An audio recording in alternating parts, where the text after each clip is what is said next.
जनता है केस को हाथ नहीं लगाती, जा उठाती नहीं या पुलिस को फ़ोन नहीं करती, उसमें वो लोग डरते हैं, झिझकते हैं कि उनके ऊपर ये सारी बात ना आ जाए। तो ऐसे में ये अपील भी आप या दर्शकों से करें या पानीपत की जनता से करें कि ऐसा अगर जो कोई कार्य है वो कार्य कर समाज के बीच में रहकर कार्य करता है तो उनका नाम कहीं पुलिस विभाग में नहीं लिखा जाएगा। बिल्कुल नहीं लिखा जाएगा। हमने पहले भी कहा है कि ऐसे लोग जो भी किसी एक्सीडेंटल केस को हॉस्पिटल तक लेकर जाते हैं उनको हम सम्मानित भी करेंगे और उनको कैश रिवार्ड भी देंगे। तो बिल्कुल डरने की बात नहीं है। अब ज़माना बिल्कुल बदल चुका है और आम रोड पर जो भी व्यक्ति आपसे सहायता की अपील करता है उसकी सहायता ज़रूर कीजिए।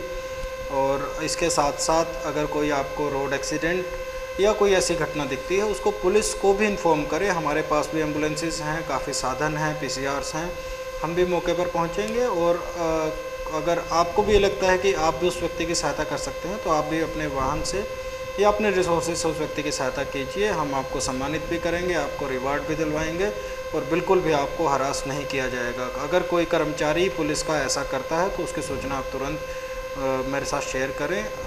ऐसी आपके साथ जो भी आप इंफॉर्मेशन देंगे और जो भी सहयोग करेंगे हम आपका धन्यवाद करेंगे उसके लिए। पंकज जी, इस कार्यक्रम के माध्यम से जिस तरह अभी आजकल एसपी ऑफिस में जो शिकायतें लेके आते हैं, अगर वो रसीद लेके आते हैं तो उससे न केवल पुलिस का काम आसान हो जाता है बल्कि ये हम लोगों की तसल्ली भी हो जाती है कि इसकी शिकायत पहले थाने में आई है, इस पर पर्टिकुलर कार्रवाई हुई है या नहीं है। तो एक बार आप जनता से ये बताइए कि उस रसीद का बेनिफिट क्या है और अगर वो रसीद लेके एसपी ऑफिस में आ जाते हैं तो उससे कितनी उस केस को जल्दी से ट्रेस आउट करने में या जल्दी कार्रवाई करने में कितनी आसानी रहती है। जब मैंने इस ज़िले को ज्वाइन किया तो कोई ऐसा सिस्टम यहाँ पर नहीं था कि कंप्लेनेंट अपनी जो कंप्लेंट लिखवा कर लेके जाता है उसका कोई फीडबैक उसको मिले। ये फीडबैक सिस्टम के लिए हमने एक रिसिप्ट का एक पूरा का पूरा सिस्टम बनाया था जिससे कि जो भी कंप्लेनेंट अपनी कंप्लेंट पुलिस चौकी या थाने में देके जाता है उसको उसकी एक रसीद मिलती है जो कि फ्री ऑफ कॉस्ट है। उस रसीद पर उसका जो जाँच अधिकारी है उसका नाम और मोबाइल नंबर दोनों लिखा होता है। इसका सबसे बड़ा फ़ायदा तो ये है कि व्यक्ति अपनी शिकायत पर क्या कार्रवाई हो रही है उस संबंधित अधिकारी से समय पर पूछ सकता है कि मेरी शिकायत पर क्या कार्रवाई हुई है।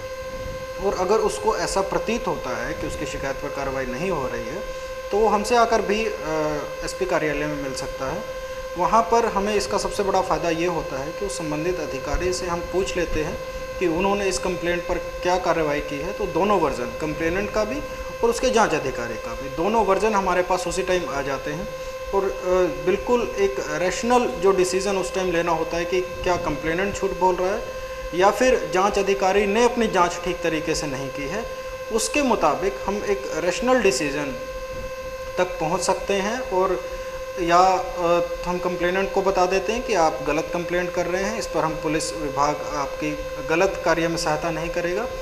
और अगर जो जांच अधिकारी वो कंप्लेनेंट की कंप्लेंट पर ठीक तरीके से कार्रवाई नहीं कर रहा है तो हम जांच अधिकारी को भी बदलते हैं, उससे सीनियर अधिकारी को वो कंप्लेंट देते हैं और उस जांच अधिकारी के खिलाफ भी कार्रवाई करते हैं।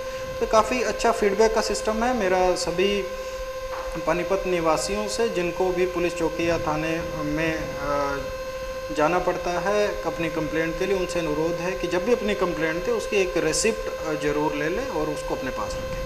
देखिए, जैसा एसपी साहब ने कहा है कि वो रसीद जरूर लें। अगर बाई चांस कोई पुलिस अधिकारी आपको वो रसीद देने के लिए मना करता है तो तुरंत वहाँ उस थाने से संबंधित एसपी साहब के वहाँ नंबर मौजूद है, आप उनको एसएमएस कर सकते हैं या उनको सीधे तौर पर फ़ोन करके उनकी शिकायत कर सकते हैं।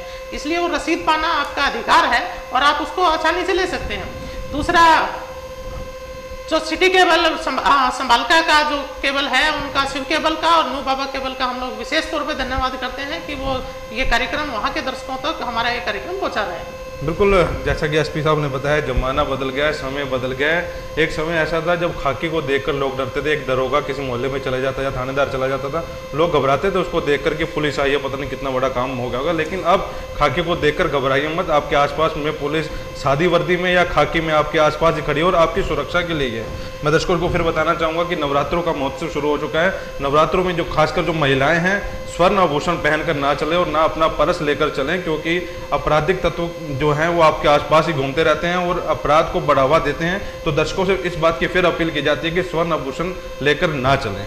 इस कार्यक्रम में आज बस इतना ही है। कार्यक्रम आप रविवार को शाम 5 बजे रिपीट देख सकते हैं। नमस्कार।